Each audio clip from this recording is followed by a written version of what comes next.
Hi, everyone, and welcome to the Child Anxiety FAQ podcast. FAQ stands for Frequently Asked Questions, and I'm answering listener questions about child and teen anxiety. My name is Dawn Friedman, and I've been working with kids and families for more than 30 years as a preschool teacher, parent educator, family case manager, clinical counselor, and now I help parents of anxious kids. And this episode's question is, should I tell my child that they have anxiety? Parents have understandable concerns about labeling their kids and giving them information that the child might feel restricted by rather than supported and empowered. And that's why this is a question that comes up often with families that I'm working with. So, should you tell your child that they have anxiety? Well, first of all, we all have anxiety. Anxiety is part of being a human being. Anxiety means that we are worried about something, that we're a little afraid of something, that we have concern about something. Anxiety is a term that can mean different things to different people. When we're talking about our kids and saying, should I tell them they have anxiety? Usually what we mean is, should I tell them that they are having a problem with their big feelings that are called anxiety? Well, let's think about it this way. Your child already knows that they have anxiety. They may not have the word for it. They may not know it's anxiety. They may say, I'm just worried, or they may just have what if questions, or they may just show their anxiety in behavior, resisting and avoiding. But they already have anxiety, and giving them a name for it is not going to change that except for the better. When we talk about anxiety, we are just describing a feeling. We're giving a word for it. And that helps our children have some language about what's going on for them. The problem arises when we have opinions about anxiety and what that means. Now remember, anxiety is just an experience that humans have. Some of us feel anxiety more often or more intensely than others, but we all feel anxious sometimes. So that's one way we can talk about it with our kids. We all feel anxious sometimes. We might feel nervous before we get on a bike for the first time. We might feel a little worried before we have to go in and take an exam. You can share a time when you were anxious. Maybe you were anxious during a job interview. Maybe you were a little anxious about running late for work. You can use that language to talk about anxiety being part of being human. Your child may struggle with anxiety more than other people, more than a sibling or a friend, and that's not a value statement either. It might just be a fact. What we know about anxiety is that some people experience it more intensely than others. So we both might be nervous about an exam, but one of us may feel that anxiety more intensely in our physical. We may have stomach aches and headaches. We may have more intrusive thoughts about what might happen if we would fail, but likely we're not the only ones who are anxious about the exam. The other thing that we know is sometimes people who have anxiety do feel it more intensely in their bodies and tend to label that anxiety. They may label that as negative. So I don't just mean they would use the term anxiety. I would mean that feeling might be more uncomfortable to them. They might experience it as more uncomfortable.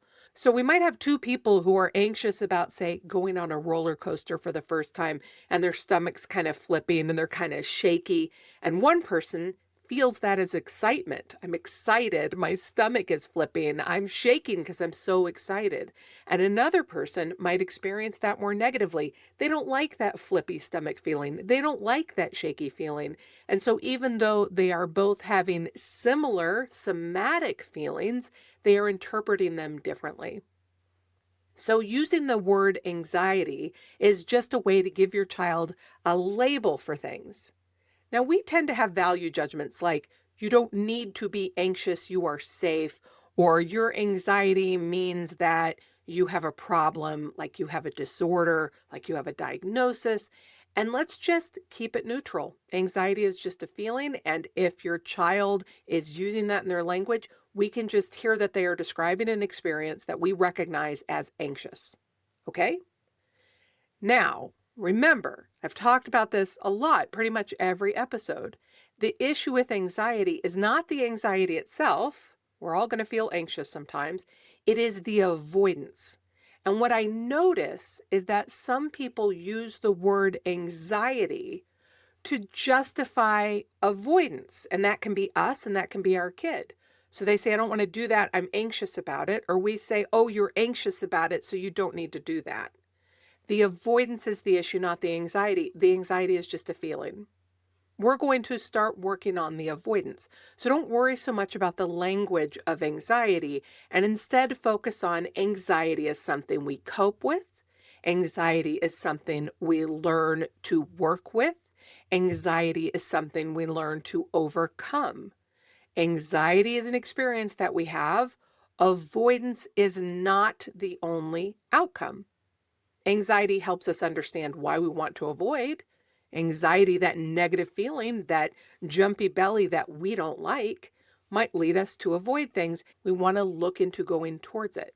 So the language of anxiety, it doesn't need to be a bad thing. I talked to a family recently who did not want to tell their child that what they were experiencing was anxiety. And I really pushed back on this because I felt like the child needed to have language to talk about it with the parents, especially because the parents recognized the anxiety was holding the child back in some ways. They could use other words if they want, like worried or concerned, but that again is putting a value judgment on anxiety when anxiety is just a feeling. And feelings are neither good nor bad. Feelings are neutral. How we handle them is what we're really talking about. I think about if we didn't allow kids to say, I'm angry, and instead, if they stomped and screamed, we would call it something else. I mean, why not just tell them they're angry? Telling them, oh, you seem angry is not the same thing as saying you have an anger issue, right? But what if your child does meet criteria? What if they do meet criteria for a clinical diagnosis of anxiety? Should we tell them? I think it's okay to tell people things.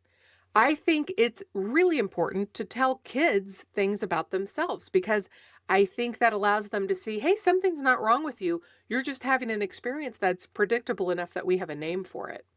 So we could say, you've been diagnosed with anxiety, and what that means is everybody has anxiety, but you seem to feel it more strongly. You seem to be a little more sensitive to it.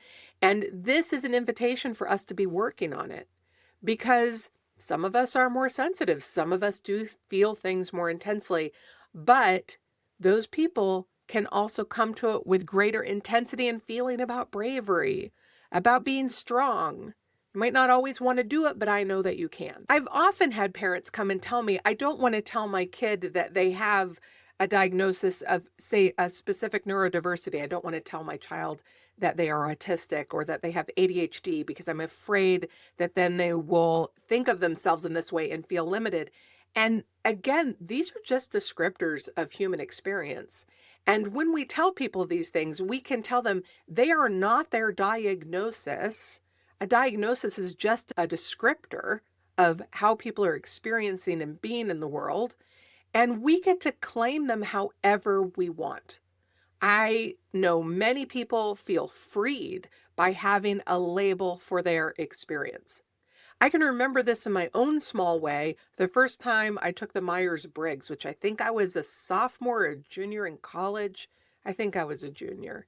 And I was doing this peer mentorship program where we were going to be peer mentors for students in lower grades as part of this whole big general education shift in our college. Anyway, they had us take the Myers-Briggs, and I found out I was an introvert, and I felt like all these light bulbs flashed on that I was introverted. It wasn't that I was antisocial. It wasn't that I was difficult. It wasn't that I was a spoil funner, the thing I got told when I was a kid because I didn't like to do all of these kind of extroverted things.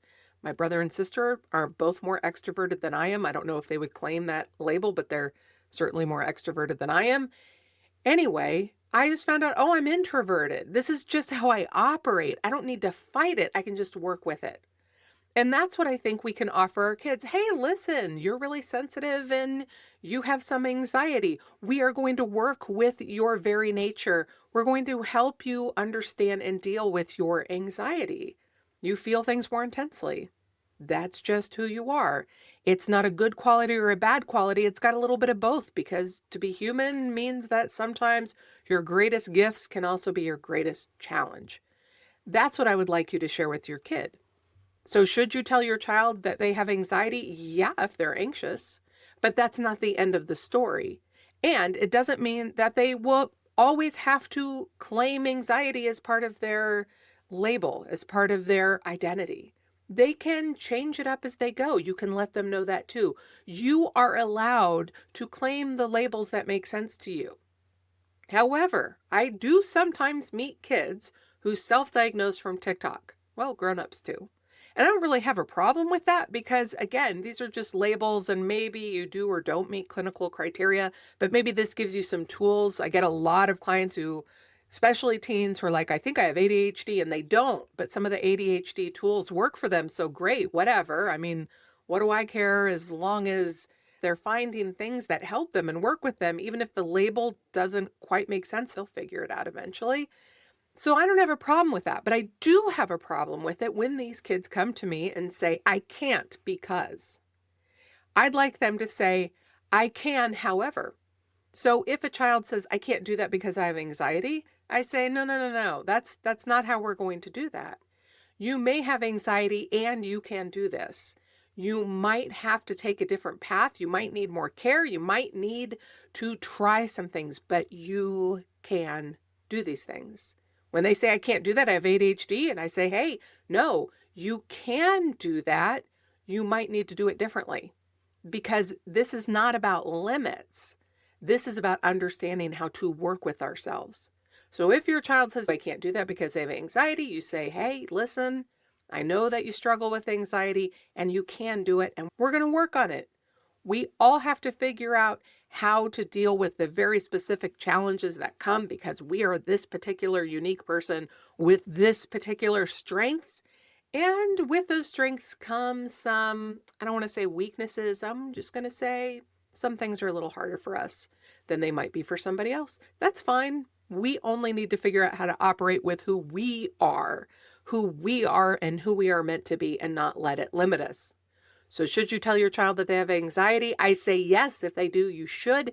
And you should also remind them that they are brave and they are courageous and they can do hard things, and that you will help them do those things. If you have a question you would like to ask me, please go to my website. It's at openbookparenting.com. Go to podcast, and there's a form to submit your anonymous question. Maybe I'll answer it on the show. And if this has been helpful to you, I hope that you will share it, like it, subscribe, and that will help other people find this show too. Thanks so much, and I'll talk to you next time.